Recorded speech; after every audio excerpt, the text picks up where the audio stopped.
अशा या नियोजकीच्यासाठी आपल्या सगळ्यांचे लोकप्रिय उमेदवार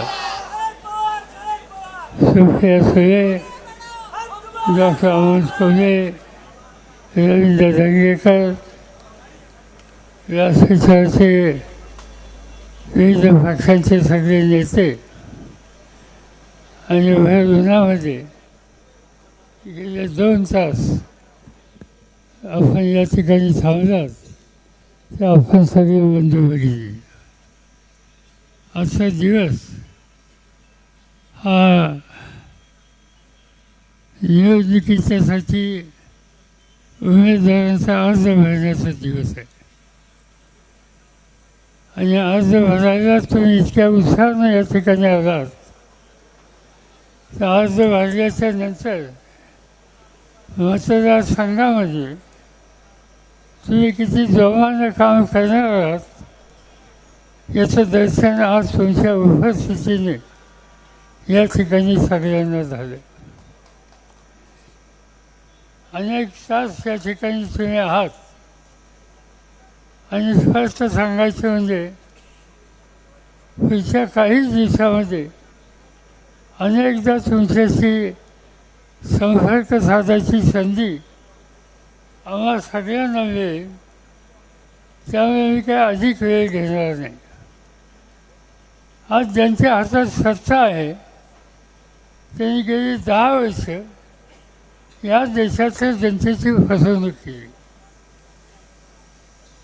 महागाई असो, लेखाजी असो, शेतकऱ्याचे प्रश्न असोत, महिलांच्यावरचे अत्याचार असोत, अनेक गोष्टी आणि यासंबंधी दिलेली आश्वासनं आणि वस्तुस्थिती याच्यामध्ये जमीन आसमानाचा फरक आहे.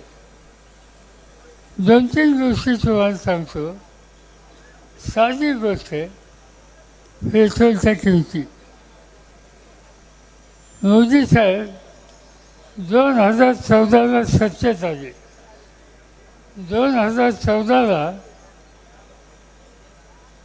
डॉक्टर मनमोहन सिंग किंवा मी आणि आमच्या सरकारांनी देशाची सत्ता सोडली. त्यावेळेला पेट्रोलचा भाव 71 रुपये लिटर होतं. मोदींनी आश्वासन दिलं. काय आश्वासन दिलं? 50 दिवसामध्ये मी पेट्रोलच्या किमती कमी आणतो. हे आश्वासन दिलं कधी? 2014मध्ये. आज 3650 दिवस झाले. 50% दर कमी होता. त्यावेळेला आजचा दर 106 रुपये लिटर झाला. म्हणजे आश्वासन 71चं 50% आणि वस्तुस्थिती 106 लिटर आजची भाव होती. घरगुती गॅस मोदींनी सांगितलं की गॅसचा दर 410 रुपये एका सिलेंडरला आहे, तो मी कमी करणार. आज काय दिसतं आहे? 410 नाही, तो 1160 झाला. म्हणजे 410 वरनं 1000वर गेला. मोदींनी तिसरं आश्वासन दिलं की तरुण मुलांना मी रोजगार देणार आणि त्यासाठी माझा जो निर्णय आहे तो दरवर्षी 2 कोटी मुलांना मी नोकऱ्या देणार. 10 वर्षामध्ये नोकऱ्या कमी झाल्या. आज हिंदुस्थानामध्ये जेवढी तरुण मुलं आहेत त्याच्यातल्या 86% मुलं ही बेकार आहेत, त्यांना नोकरी मिळत नाही. अशा अनेक गोष्टी सांगता येतील.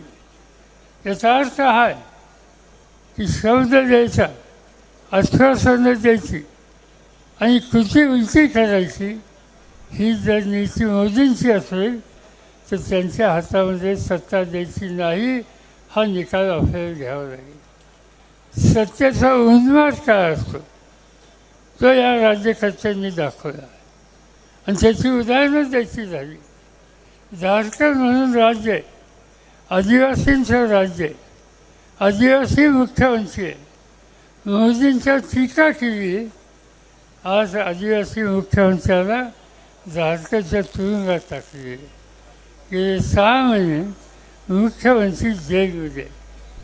देशाची राजधानी दिल्ली, तिथले मुख्यमंत्री अरविंद केजरीवाल अतिशय उत्तम प्रशासन, शाळा चांगल्या, हॉस्पिटल चांगले, लोकांना सुविधा जास्तीत जास्त, भ्रष्टाचारावर नियंत्रण. केवळ मोदींच्या टीका केली. आज अरविंद केजरीवालला तुरुंगामध्ये टाकलं. त्याचे 4 मंत्री तेही तुरुंगात आहेत. पश्चिम बंगालचे मुख्यमंत्री ममता बॅनर्जी त्यांनी विरोध केला. त्यांचे 3 मंत्री आणि आमदार आज तुरुंगामध्ये आहेत. सत्ता असते ती लोकांच्या भल्यासाठी असते, लोकशाही जगवण्याच्यासाठी असते आणि लोकशाही उद्ध्वस्त करण्याचं काम आज या ठिकाणी होत असेल तर तुमची माझी जबाबदारी आहे की या निवडणुकीमध्ये मोदी साहेबांचा आणि त्यांच्या विचाराचा 100% पराभव करणं हेच काम उद्या करायचं आहे. आणि त्याच्यासाठी आपण तयार राहा एवढीच विनंती या ठिकाणी करतो. माझे 2 शब्द सांगतो. एक गोष्ट जाहीर करायची आहे. एक लहानशी गोष्ट अत्यंत महत्त्वाची जाहीर करायची आहे. या ठिकाणी अजित दरेकर साहेब हे आभार मानतील. या ठिकाणी महाराष्ट्रामध्ये शिवा संघटना नावाची संघटना आहे. अखिल भारतीय विविध सर्व योग संघ, त्याचे प्रमुख प्राध्यापक मनोहर धोंडे. आज धोंडे आणि त्यांच्या सगळ्या सहकाऱ्यांनी आघाडीला पूर्ण ताकदीनं मदत आणि पाठपुरावा करण्याचा त्यांनी निर्णय घेतला. त्यांच्या अंतःकरणापासून या ठिकाणी मी स्वागत करतो. एबीपी माझा, उघडा डोळे बघा नीट.